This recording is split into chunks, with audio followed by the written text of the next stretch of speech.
Welcome to the School Run. I'm Jane. And I'm Liv. And we are going to share with you the best conversations we have on our school run. We will invite guests and debate topics that affect and resonate with every generation. We all remember our own school run, so maybe have a think about yours. What do you remember?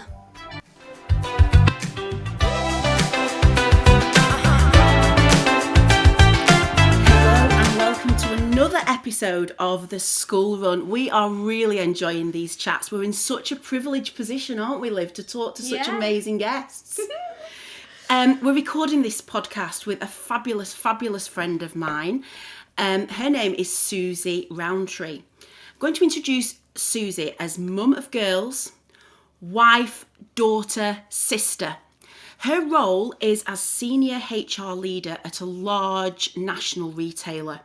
She's highly motivated, very engaging, very passionate, and works on all aspects of strategic and operational people management. What a title! What are we going to learn today? We're really lucky to be with Suzy, and Liv and I are really looking forward to this conversation, aren't we? Super excited.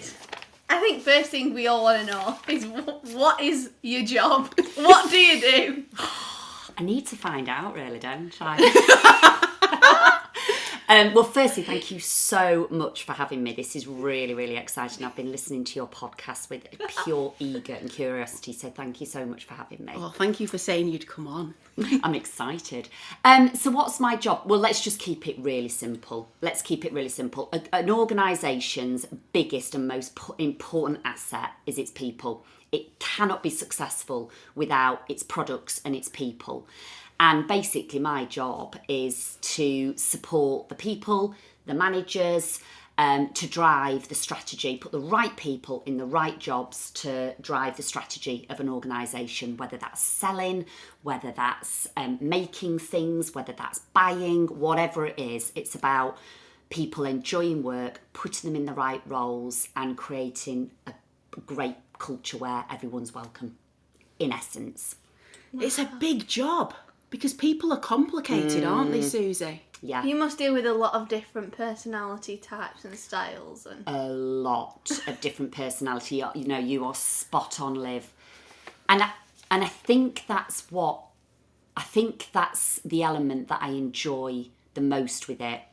You've got to, if you want to go into a profession of kind of human resources, or as the new title is, it keeps it simple as people. So actually our team at DFS where I work is the people team. So it's kept as simple as that. So you don't refer to it as HR? No, because I think that sort of... is it an acronym? Is that what you call it when you're talking in code almost? Yeah. And I imagine a lot of young people listening to this podcast today, HR, they don't grow up in school and think, I'm going to go into HR, because we don't know what it is. No. And I think as well, people will instantly think of HR being, it's been through a real journey. So probably back in the 80s, it was what you would call personnel.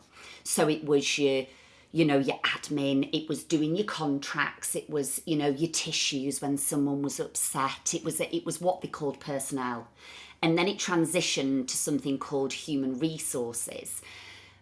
And there's many different, people call it human remains, or, there's lots of really strange, because it's dealing with people, it's dealing with problems, it's dealing with, disciplinaries and grievances, and, So many organisations have now transitioned to, the people function, because that is what it's all about. It's way bigger than just, you've got to have it's about the employee life cycle. How do we attract people to organisations? What makes our young generations, and Liv, when you're ready to start to venture into the new world of work, what's going to attract you to an organisation? What are you looking for? And there's key things that we have to be really aware of as professionals in people or HR, of what's really important in the next generation. Got 5 generations working in the workplace at the moment. That's incredible, isn't it? So if you get a baby boomer in, the kind of late 50s managing someone fresh out of uni, that's complex. very different values, very different styles.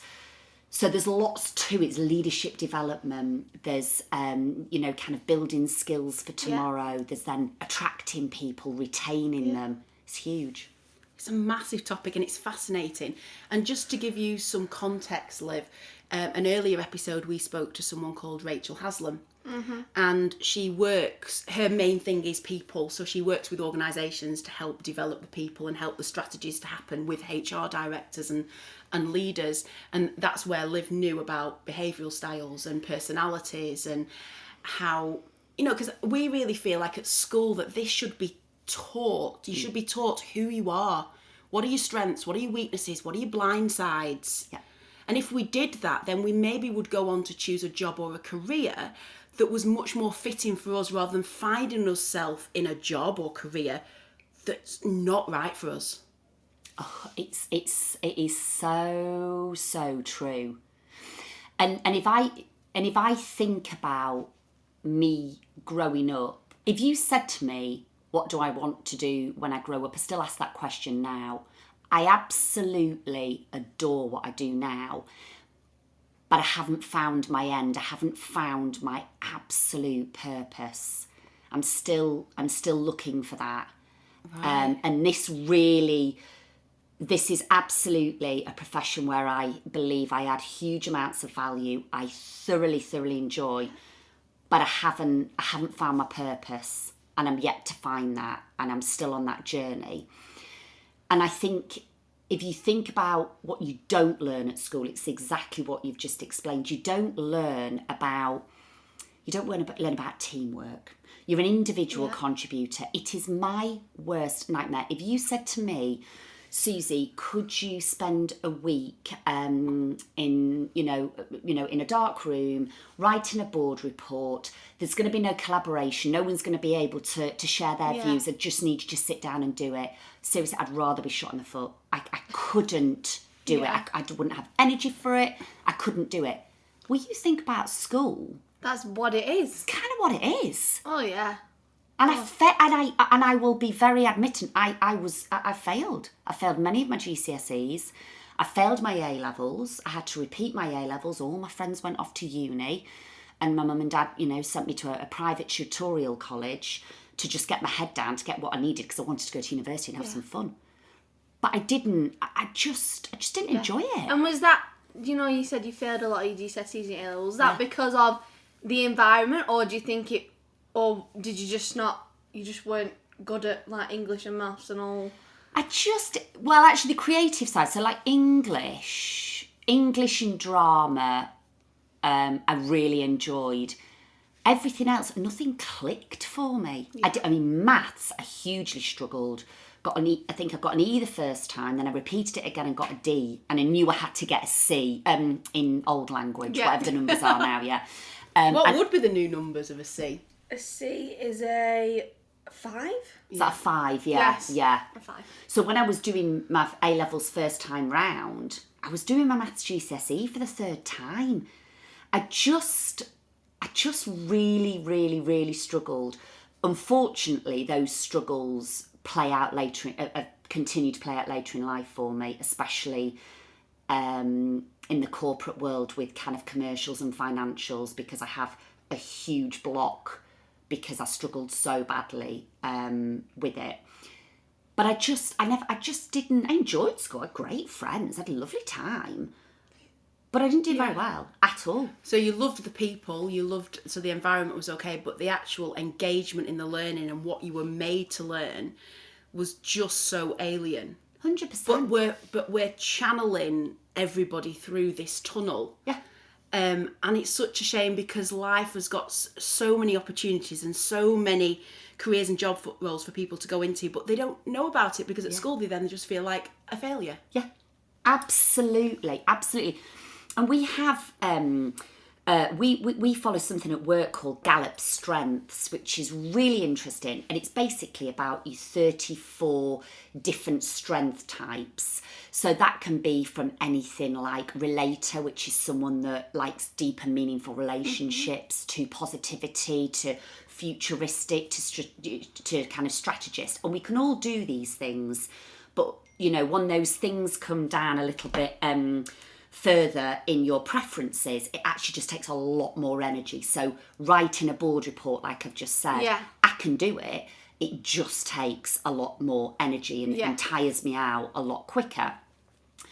Put me in front of a room whereby, you know, I want to talk about a subject that I'm really passionate about, or I want to do some coaching, or those types of examples. They come up really high on my strengths. So I'm very high energy, very positive, lead with positivity, lead with this thing called woo, which is, you know, just mega high energy levels.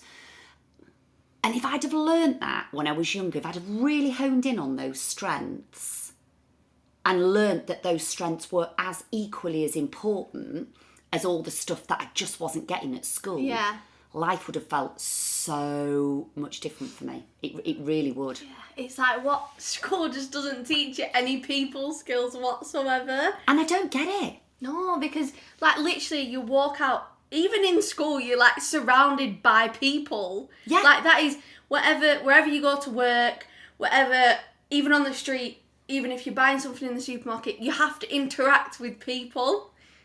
It's the number one skill of life, isn't it? Yeah.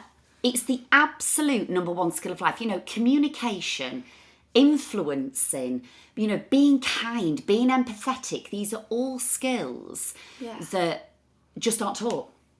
No, and you might be lucky enough to stumble across finding who you are through the role that you're in, or the company that you're with, or just your own natural curiosity. But for some people, they might go through the whole of their lives never knowing those strengths. And I bet there's a lot of people out there. And actually going down an avenue in life of maybe something that actually you're good at, but you don't enjoy. Yeah. That could be catastrophic. How that would, I mean, if my girls were to go down that avenue whereby whatever topics they're really good at school, for instance, you know, Holly is an exceptional writer, really enjoys writing. Yeah. But actually, does she love it? I don't know. So if she went down, you know, being a journalist or something like that, but didn't love it, that's not going to make you happy. No. And I mean, I just think, like you were saying, how some people go through their life and they just don't know their strengths. I feel like that's because even at school, you're, like, all forced into this, like, box. Like, I was reading this thing, I was scrolling on Instagram the other day, and my whole feed is, like, inspirational, like, quotes and stuff, which sounds really sad. No, but it's not. It's not. No, that'd be my reel too. This one thing that came up is, like, school. The school education system is based on some random, like, thing that someone came up with, like, 300 years ago, making good factory workers. Yeah. And that's why the school education system was built, to make good factory workers, for them to, like, do what they're told, you know, don't step out of line, follow the rules, don't speak out when you think something's wrong. And the fact that from that factory workers and that ages ago is still, like, going on today, that... It's mind-blowing. It's crazy. I was talking to an educator a few weeks ago, and she said, you know, after the World War II, 1945 are we talking? I'm not great on history. But there was huge, what's the word? Opportunity, but there was reform. Yeah. You know, we got the birth of the NHS, we got the education system, we got, you know, the birth of us almost all being equal men and women, you know, that starting, these movements. She said, and after the pandemic, we had a huge opportunity as a country, as a world, to re-look at the way we do things and the way that systems operate. Yeah. But no, we've just tried to go back to what it was, and it's just such a shame. Do you know why I think that is? I don't know, because, you know what, I don't know everyone in the world, but I think, like, people, I mean, even, like, your brains, they don't like change. And That's it's like, true. and the people who, do you like, maybe are running the systems, it's like, are they so afraid to change? Yeah. Or do they know how to change? Or they know how to change, or are they too afraid how to change because, you know, they're used to this way and they kind of know it works, it's not great, but the amount of effort it's going to take to change it can they be bothered? Yeah. But it would be so worth it if they did. Exactly. And I think the whole topic of change is mega interesting. It's mega interesting because I don't think as humans, you know, we push away from change. We reject change a little bit. And that comes in all different shapes and sizes and all different avenues of life. But I think that's a really, really, really valuable point. I really do. And it's probably something you deal with on a day-to-day basis when people go from one level to another level, when they've got to step into leadership or management or just from a new organisation into yours. Change plays a big part in that, doesn't it? I would imagine. It does. And something you see a lot, and organisations have to be really smart about it. You know, you can have many a strong individual contributor. So take technology, for instance. So you can have an amazing web developer, someone that is absolutely brilliant at bashing out code. You know, I mean, the science behind that is just, kind of unbelievable. And all of a sudden you think, this person has got masses and mega amounts of potential. Right, okay, next step is we need to get them into a management role. Step up into a management role, expecting the individual to succeed because they were really great at their craft, and often don't give them the tools and don't give them the kind of basics for managing people. It's not something that comes naturally to people. It really isn't. And then, you know, from your management to your leadership role, again, from operational management to leadership of, you know, leaders, is my massive belief is there to serve others, you know, and to lead through others, you know, not for themselves, but to serve others. How amazing would that be if you learnt those skills in school? How brilliant would it be if you could really learn to just understand the basics of managing others? Yeah. What that could lead you to. Amazing. We spoke, I think, on our very, very first podcast. You talked about how it is just such a solitary role at school, you know, a desk, a pen, your books, your exam paper, the GCSEs is you on your own. It's not setting you up for anything that life is about. And at the end of the day, you think about all these exam paper, in a school, to them, you're just a number. Yeah. You literally, on the front of your exam paper, you're literally a number. You are, actually. Yeah. You don't, and these people who mark the GCSEs and the A levels just click through, yeah. They don't know anything about you. They're judging you based on something that you've written on one day. What if that was an awful day for you? You're just a number. So it's how crazy. People can be, I understand it's really upsetting to get a bad grade, but it doesn't need to define you. No, it doesn't. It doesn't need to define you, but I wonder how, because it really did for me for a long time. Let's go into that, Suzy. So yeah. Can I just ask one question? Of course, yeah. I really just want to ask this question because it's been going in my head while you're talking about how you're in human resources. Yeah. Or the person team. Yeah. So I want to know is, a lot of people call this generation kind of like the snowflake generation. Yeah. So how do you, if you get someone that's maybe from this generation and people say, you know, people are offended by everything now, how do you deal with that in a workplace of if someone just gets offended by absolutely everything? Yeah, so it's a really interesting one. You've got to, culture of an organisation is, for me, is the most important thing.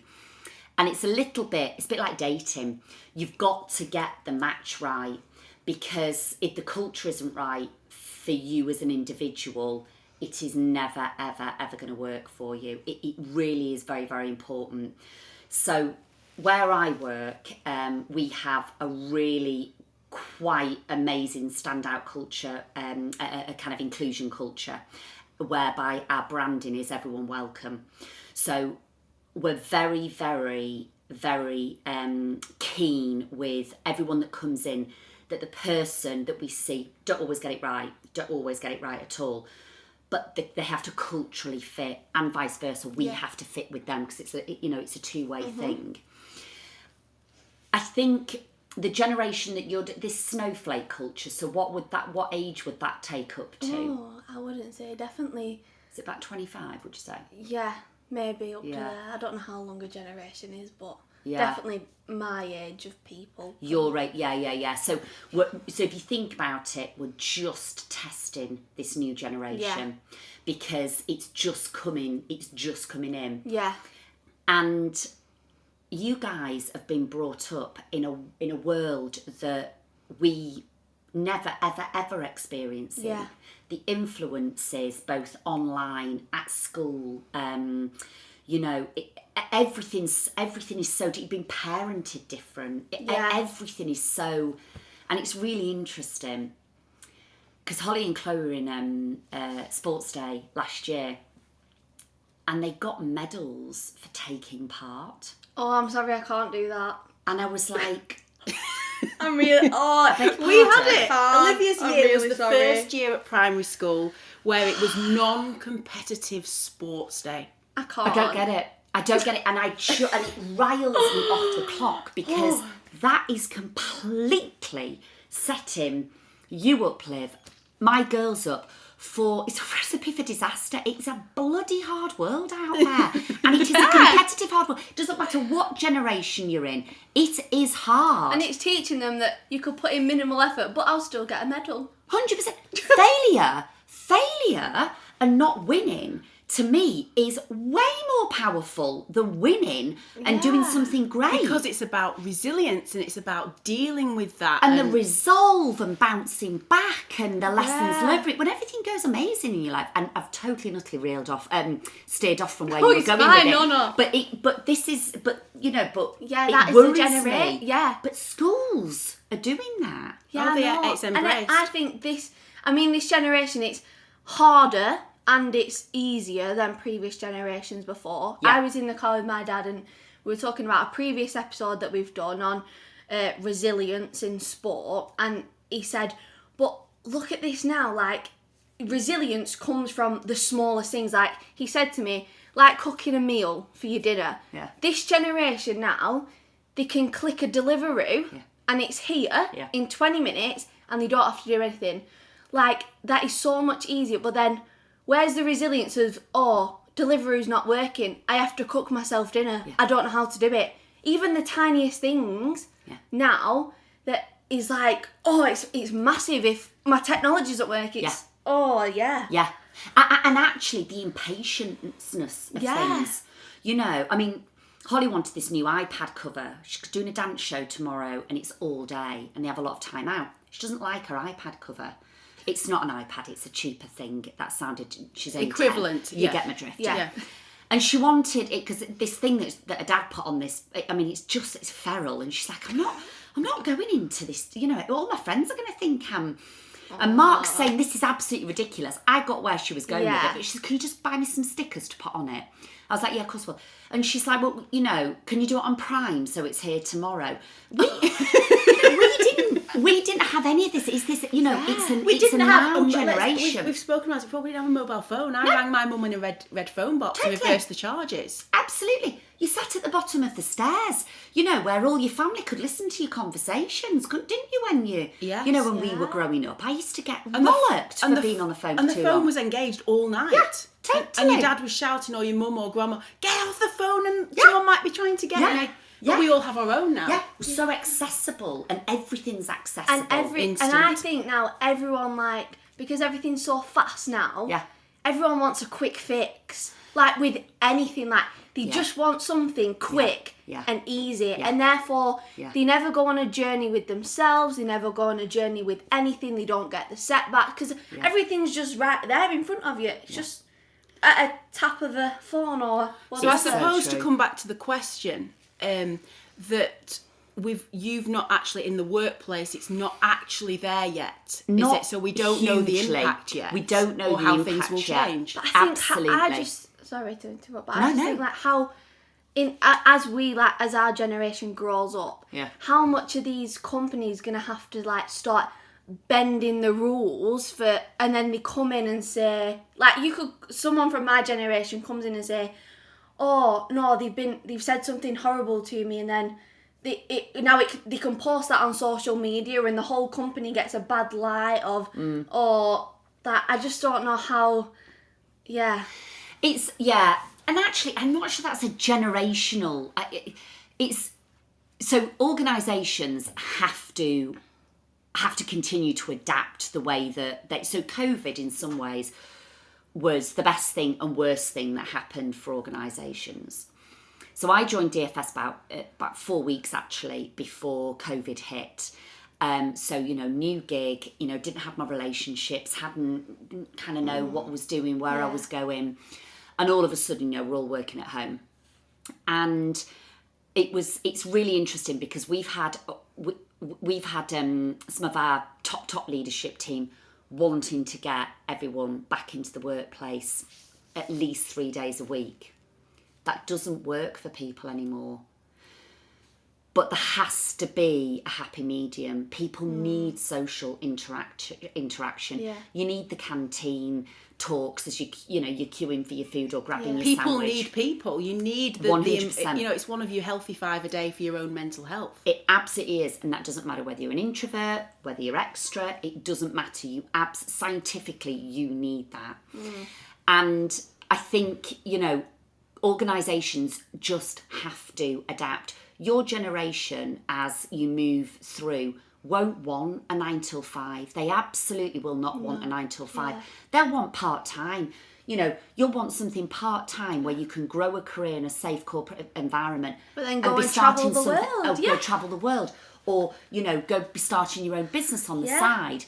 So we have to adapt. We have to, we've got to adjust. And one thing that we did at DFS was in our sales part of the estate, you go into a DFS store and it was predominantly 95% white males in suits, full-timers. Over the last 5 years, we've progressively changed that and it's now 51% females part-time. Wow. Wowzers. Because that's reflective, first of all, of the customers that walk through our doors. Yeah. But also, we get an amazing, you've got to have a diverse and a mix because that's how you get the sales. Yeah. People relate to people. Yeah. People buy from people. Absolutely. And women are the biggest decision makers when it comes to home furnishings. A man may pay for it, but the woman is the decision maker. You're going to buy, I veered off a bit again there, but do you see where I'm going with it? I get it. And I just think now, like you said in your, where you work, you've got 5 generations of people, like this massive thing of even like university professors being like from an older generation, maybe getting all these younger generation in, and the total like contrast in cultures and morals and everything, like it's hard to like come to a happy happy medium in where you get the balance and get the balance. It is. So I just. Hi everyone, we hope you're enjoying this episode so far. We're just cutting in to say, if you're enjoying our podcast, please click the follow button on whichever platform you're listening on. And please leave us a review. We'd be so grateful for your support and feedback. Podcasts are free to listen to, but if you are loving our school run chats and debates, please consider buying us a virtual coffee. The link will be in the description of every podcast episode, and it will also be in the bio of our Instagram, which is @theschoolrun_official. And why not give it a follow while you're there, so you can see all the updates and get sneak peeks at upcoming episodes. Thank you so much and happy listening. It was, maybe around our 30th birthdays, I'm thinking, because we always spend our 30th, our 40th, soon to be probably 50th together. And I just wondered what your early journey was. So if you take us back to school, because I know that you were an amazing gymnast and that was a big part of life as a youngster, but I don't know very much about that. And actually, people listening to the podcast, young people, they're at school right now or about to be leaving school, and they've maybe got, other interests that are impacting their education and maybe their life choices about what they want to go on to. So take us back, tell us about your journey to becoming a HR leader.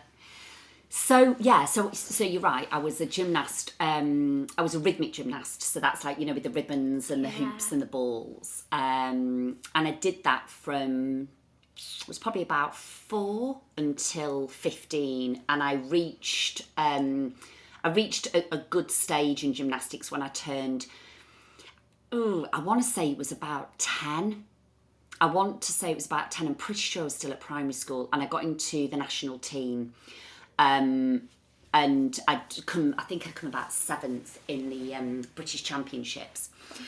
So as part of that, you join a team with girls from all across the country, really, really, really talented girls. So I used to spend a lot of time at a place called Lilleshall, which is the National Training Centre for kind of gymnasts and athletes and footballers, actually. Oh, and I have such brilliant memories. It's like this amazing, beautiful, old, historic house, big manor house, bit Mallory Towers, actually. I used to read Mallory Towers when I was younger. So did I. And that's what really, it was amazing. Beautiful grounds. And then just this massive gym, and God, did we train hard. We used to have a Bulgarian coach and a Russian coach, and they really, really, really, really trained us hard. And I loved it. I absolutely loved it. But from a young age, got into some really, probably quite dangerous habits. I was, I had to really watch my weight from around 10, which isn't healthy. I was taking lots of laxatives. I was taking things called kelp tablets, which is, tablets that you take with kind of like a Diet Coke or something, and it bloats your stomach so you think you've eaten. So lots of bad habits that I was picking up, because you had to be very thin to be a rhythmic gymnast. Artistic, you need to be strong, but you need to be up and down with rhythmic gymnastics. And then when I got to 15, I didn't make it to the kind of basically the list for Atlanta. I was on the list for Atlanta and I just didn't make it because my body shape had changed. I'd kind of peaked. I kind of wasn't as good as the girls coming through the ranks. Wow. And my life had been gymnastics. You talk the training, the travelling, your parents taking you here, there and everywhere, the competitions, the 100%, the equipment, the everything. Yeah, and then, if you talk to Karen, our mutual friend, she will, she's got a little boy at the moment who's incredibly talented at football, and is absolutely going places, but she saw and lived through my rigorous training, and then gone. Nothing. Just gone. So when I was about 15, I carried on coaching. So I gave up because if I wasn't. Was that your choice? How was that? That you just went, I'm not good enough? Is that what you came to the conclusion of? That's tough at that age, it was rejection. isn't it? Yeah, it was rejection. And I just wasn't good enough. So I gave up. I did a little bit of coaching, but just tickled around the edges with it because I didn't have any other hobbies. I didn't, if I think now, I'd have loved to have gone into dance or, there's so much more now, but I had no other hobbies. All my friends have been playing hockey and netball and team sport, and I was just, I was a gymnast. So I kind of rebelled, and I went into, all of a sudden I could eat what I wanted. I didn't have to watch my weight. I didn't have to be weighed every day by my coaches and have my kneecaps measured. I could just eat what I wanted. So I put on a lot of weight. I remember really bloating between 15 to probably about 17. And then, going out with friends and finding alcohol and started, cigarettes and smoking and boys. I was doing all, the normal stuff probably what 16 and 18-year-olds do, although don't smoke, live, because it's feral. Good advice there. Good advice, absolutely, Suzy. Absolutely. But I think because of my gymnastics, that's why I struggled at school, because I did miss, it's probably tells a good story, I know that, but I did miss a lot of the foundational kind of stuff within class. So when it comes to, I find it now with report writing, I'd miss how to structure, an essay or a piece of writing. So there was lots of things that my foundations weren't there. So I did my GCSEs, did well in stuff that, I was kind of naturally okay with, but, go back to the maths GCSE thing. Then I get to my A-levels. Honestly, I shouldn't have done A-levels. I should have done a B-Tech or a... But it was seen as lesser then, wasn't it? It was... Well, my parents weren't having it. No. It was a big thing, A-levels, but not B-Tech. But not B... Yeah. And which is really peculiar, because I think of I'm massive on apprenticeships now. I won't be encouraging my girls to go to university unless it's an absolute profession. I would love them to go down the apprenticeship route. But again, in our day, it wasn't. It was frowned upon. Was frowned upon. It was massively frowned upon. That the route was GCSEs, A levels, university, job. Yeah, it was absolutely. So did my GCSEs, failed a few of those, kept repeating them. Again, resilience kicks in, doesn't it? Because I've already failed at something with my gymnastics. I've had my peak, and from a young age. So I got through my my maths and science, I think it was as well. And then did my A levels, messed those up. Went and did a kind of crash course at Harrogate Tutorial College. My mum's had spent a fortune just to kind of get me through. And then I went to Nottingham to do media studies because I decided I really wanted to be a TV presenter. Oh, wow. That didn't work out. So I did, and I did really well at uni. I got actually near enough a first at Amazing. Uni, but it was very creative. It was filmmaking. It was, it was radio. So it was really good fun. And you'd loved the drama at school, so it was all pulling together, wasn't it? It was merging to the right end goal. It was, absolutely. So finished uni, had a lovely time in Nottingham, met some absolutely wonderful lifelong friends, and then decided that the TV route wasn't for me. Started to go to a couple of little kind of screenings and auditions, and it was not my bag. It was dog eat dog. There was no, people were in it for themselves. So all that stuff that I've spoken about of where I get my energy from just wasn't working for me. It was individual. You are in this and you are striving for you and you alone. And again, you didn't have anyone to give you that knowledge and guidance, did you? To say that's what it's going to be like, that's how it's going to feel. And actually, Suzy, you're this type. Yeah. And absolutely. This isn't going to match. So again, even at university stage, a real juxtaposition in terms of setting you up almost to fail. Yeah, 100%. And I think, the personality thing, I mean, we were doing this in biology the other day, but our teacher was saying, people don't like being told what they are, which is, I think, maybe why schools haven't implemented it into schools, because you're telling children what they are. And if a child doesn't like that, to say, I want to be a footballer, but then get told, but you're more like analytical, data, all that. A child's not going to like being told that they can't do that because of the personality point of view, actually. That's a really good point of view. Spot on point of view. That is. And I just... That is. Because you don't equally want to crush people's dreams. Neither, because but then... you believe that you can be whatever you want to be. But then you think, does the child go home and tell the parents, I've been told that I can't be a professional I've been told I can't do this and do that because that's not who I am. And then, And that's what makes me happy, not my analytical skills or my... It is... So it's how you balance the knowing your personality, but then knowing what you love and... Well, I mean, we spoke on an earlier podcast about the people that make up a team. So if you think about football or cricket or rugby or gymnastics, it's not just the person delivering the game on the pitch. It's not just that team. There's lots of people that surround those people to make that team brilliant. Yeah. But it might be that the professional footballer thing is the love of football, the passionate for football, etc., but maybe not got the skill set and physique or whatever's needed for football, but they would work in the analytical side of football or statistical data side. So it is just, I don't know, it would take a long time. I just think that we just need to understand ourselves better, and the younger you can understand yourself. Yeah.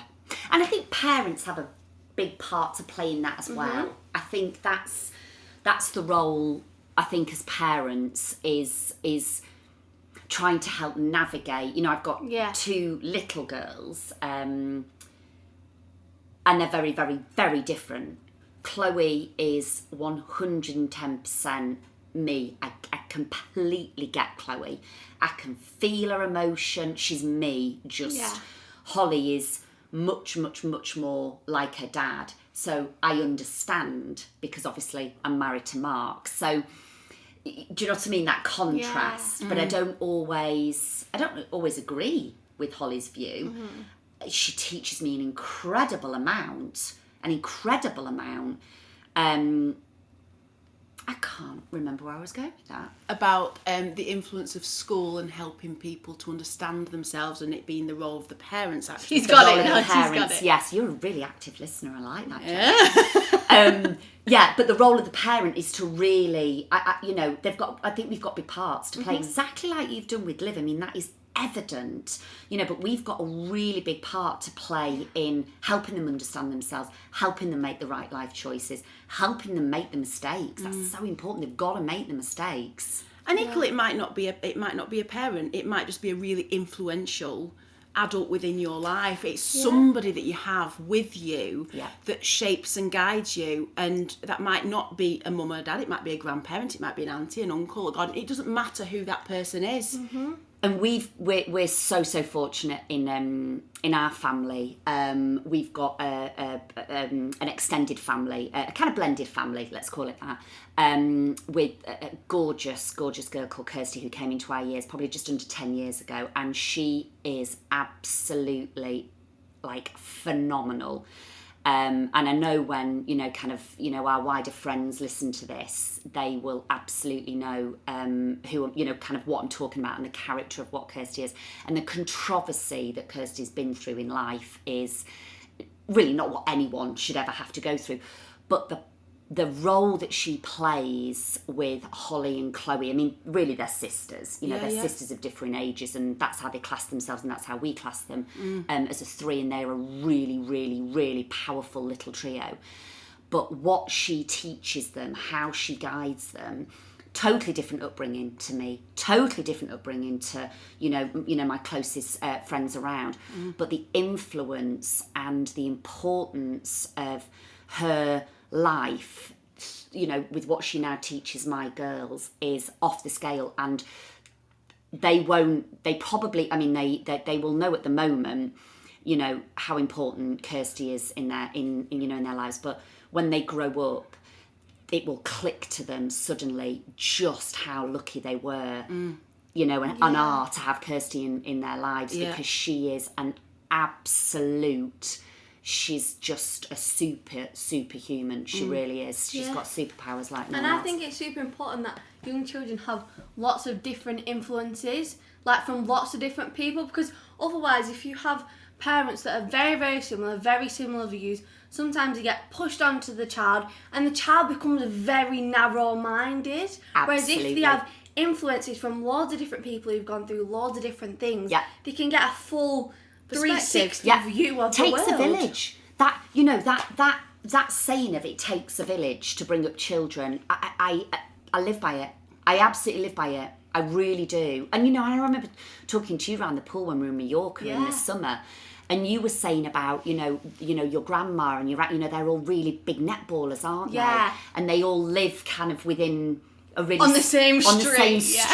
But if you think about, the influences and what you have around you, you've got the most amazing mum who is like a powerhouse. But then you've got all these other amazing women and, and men around you, aunts. Yeah. With very different views and very different ways of doing very things. Different How lucky are you? Yeah. Amazing. And it's those positive influences that are so important. I mean, we did an earlier podcast with what we class as your older sister in many ways, in Becky, and that was the daughter of a past partner of mine, but we're still really close, and it's a really positive, beautiful relationship that they have. It's just so important. It is. It's so important. It is. So gymnastics was no longer. Yeah.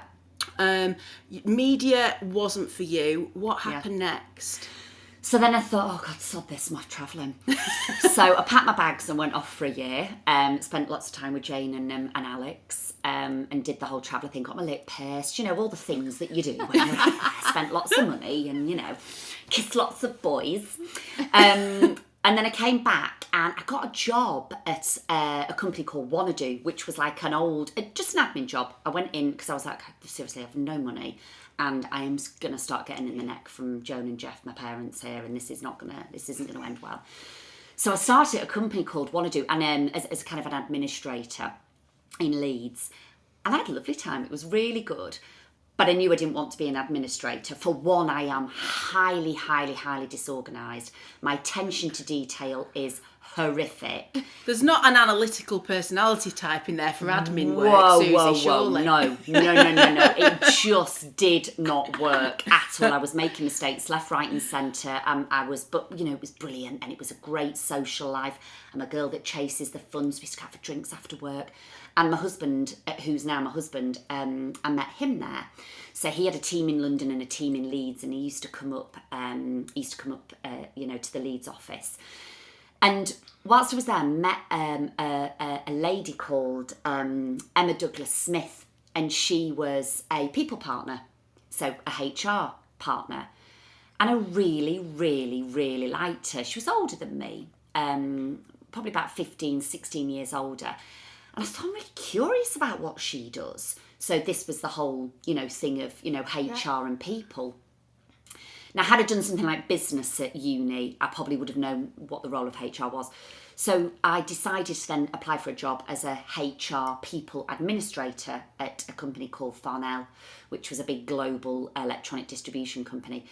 And I started there then in about 2005, and I just worked my way up. I worked my way up from, HR administrator to a senior HR global business partner. And Absolutely do you know fantastic. why? Because I just put my hand up to what everyone else was saying no to. I never said no to any opportunity. I left Mark for 2 years. I went to go work down in London, got a little flat rented for me by the organisation.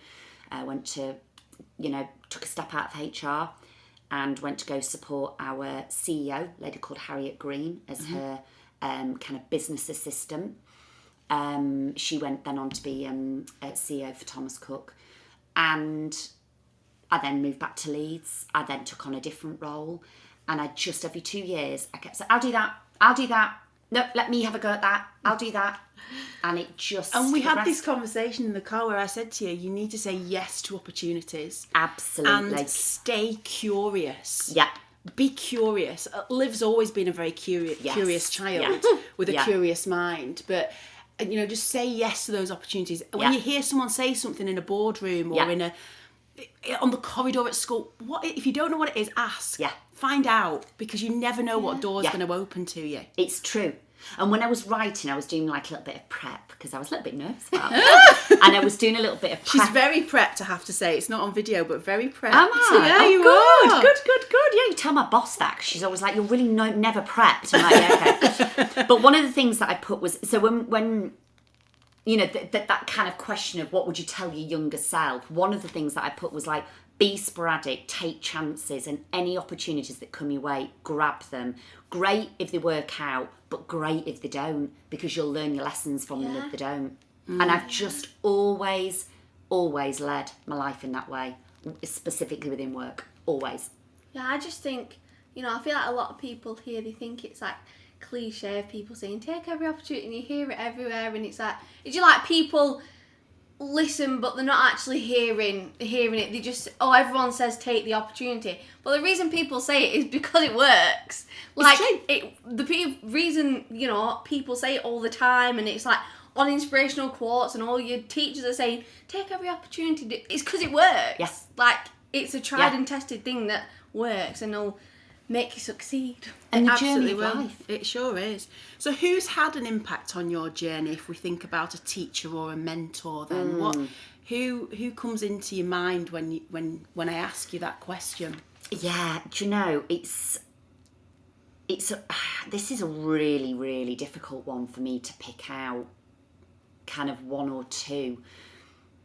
If I look around me and I look in my past as well, I have always surrounded myself with really kind of, empowering, strong, deep-seated values, individuals, whether that kind of male or female. And whether that be work or personal, I guess, as well. Oh, in all walks of life. In all walks of life. And I kind of, in some ways, sometimes, these people just, kind of drop at your doorstep because of the different situations that you put yourself in. But I've also found myself in situations where I've kind of sought for that person. I've been seeking them Hunted for. 100%. Headhunter. She's a headhunter. And a headhunter. I get that. I get it, because I heard years and years and years ago at the beginning of my business journey that you need to learn from those that are ahead of you. You do. On the journey. You do. And I remember thinking, okay then, so who's that for me? Where do I want to get to with the business, with Little Voices? Who would have been there and tread those boards before? And I actively sought them out. Yeah. In the most unusual ways. So I had the most amazing conversation in London with the founder of a huge performing arts global company, and she had coffee with me for several hours, and it was a beautiful moment. Yeah. I found someone else on Twitter who was ex-chairman of the BFA, British Franchising Association, and he came into my world, and he's now one of my mentors. And and different people. There's numerous. You've got numerous. I've got numerous. Yeah. But those people were always really giving. Yeah.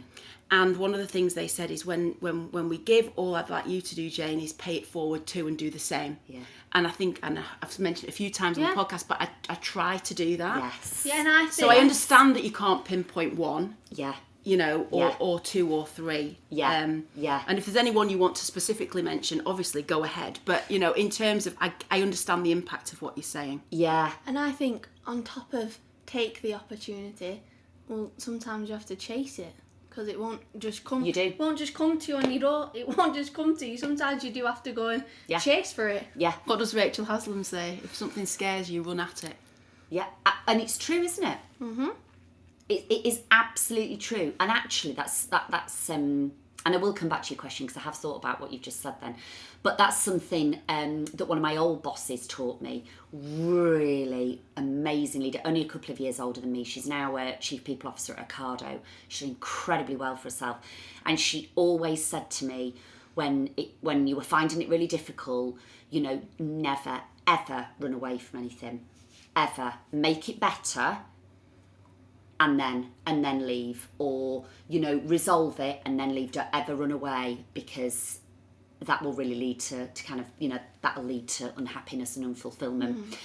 So I think I would actually, if I really think about it, I think I'd probably say, apart from my amazing friends, especially our group, Jane. I find myself very, very lucky to have those gorgeous girls around me. I would probably say my mum and Kirsty. So they are both wonderful, wonderful mentors to me, but in really different ways. And the relationship they've built between them both as well is really quite powerful. And my mum was, she was actually, she had a really strong career. She was a bank manager. So back kind of in the 80s, my dad lived down in London. That was big for a lady. Massive. To be a bank manager, wasn't it? Massive. Mean, it was very male dominated. The banking industry, and probably still is. Absolutely. And she, she worked in the bank part time. And then when me and my brother got to about 13, 14, she was like, no, I'm going to progress my career, which none of my other friends' mums, it wasn't really a thing. And she did amazing. And I always a standout for me is that my dad was so proud of my mum. He championed her to have, to be a mum and to, and to have a really successful career. And she did. She really, really, really did. So I think from a young age, I could see you could do both. You could do both. And actually, it's really important role modelling as well, that you can be a successful, and I will talk specifically, it could be about women, to be a successful career woman and raise a family and you can do it all if you really want to. Yeah.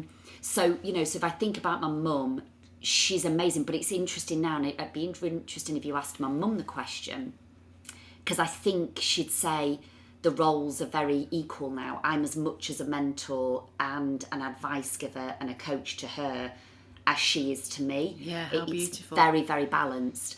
And then you add the Kirsty dynamic into it, and the different dimension, the different advice and the different perspectives and the different world that she teaches me and my mum, two very different generations, is really powerful, and it's very, very, very special. Really special. It almost makes me fill up. Yeah. Well, it does make me fill up. I can see how powerful it is. Yeah. For you and for all the women around you. All of us around us. We all, absolutely. We're all so very fortunate. It's amazing, absolutely amazing.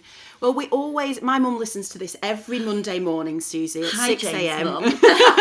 And she always says, don't forget the question, Jane, don't forget the question. So we always finish our podcast on a memory from your school run, or what your school run was like. Oh, my school. Or a school run you do with your girls. The point of the school run podcast is that we can all relate to it in some way, shape or form. Yeah. So I'll probably talk about the school run now, actually. Okay. So the girls live in the village. So it's kind of like a 10-minute walk or a 2-minute car journey. And Mondays and Fridays are an absolute for me, really important. Unless extreme circumstances, I drop the girls at school. It's dead important to me. And we walk. So I never have anything in my diary until 9:30 on a Monday and a Friday, and I work from home wherever possible on those 2 days. And I just love it. We walk across a field, normally bump into some other mums and some of the girls' friends, and it's lovely. It's so nice because I get to see the girls with their friends, just being 6 and 9 and running across the fields and just talking, gorgeous, kind of stuff that's important to them. And then I have lovely little chats with these different mums that normally my paths wouldn't cross with. And I love it. And I wouldn't give it up for any pay rise or any kind of you need to be in the office on a Monday and Friday. It's really, really, really important to me. And I guess some of the children are going to school on scooters or bikes, or they're walking, or there's some friends going past in the car and you're waving, and it's a very, very special moment. It's lovely. And the girls really, really look forward to those Mondays and those Fridays. They really enjoy that time. And I do. And then I get some steps in and it's lovely. And then I've got a nice kind of clear head for when I sit down and, and you start all my people stuff. Oh, thank you so much. I think this has been an amazing chat. I've loved every minute of it. Because when do you actually just sit and just reflect and consider? And actually, it's just been it's an absolute privilege for us to have these conversations. So thank you for being with us. It's a privilege for me to be asked. So thanks so much, girls. You're very inspiring, and I love you both dearly. Thank you. You too. Thank you so much for listening to another episode of The School Run. If this is your first time that you've listened to us, please feel free to go back and listen to some other episodes on our channel. Why are we doing this? Well, we really feel that you don't have to have it all figured out at school. The world is your oyster. There is only you in your way. So by sharing people's stories, the roles that they do, we really hope to inspire young people, empower them to fly. It's a privilege to have these conversations. They're incredibly inspirational to both Liv and myself. We really need your help though. Thank you for your support so far. But if you could hit the follow button on the channel that you're listening to our podcast on, maybe leave us a review, give us a bit of a star rating. We would be really, really appreciative. Lots of people have already bought us a virtual coffee. You can go to www.buymeacoffee.com/theschoolrun. That's buymeacoffee.com/theschoolrun. And obviously we've got an Instagram, as Liv's already told you, @theschoolrun_official. All the things that you can do to help support us would be very, very much appreciated. Please chat with a friend, share this link, and hopefully we can spread the word of the school run to lots more families and young people. Thank you so much for your support.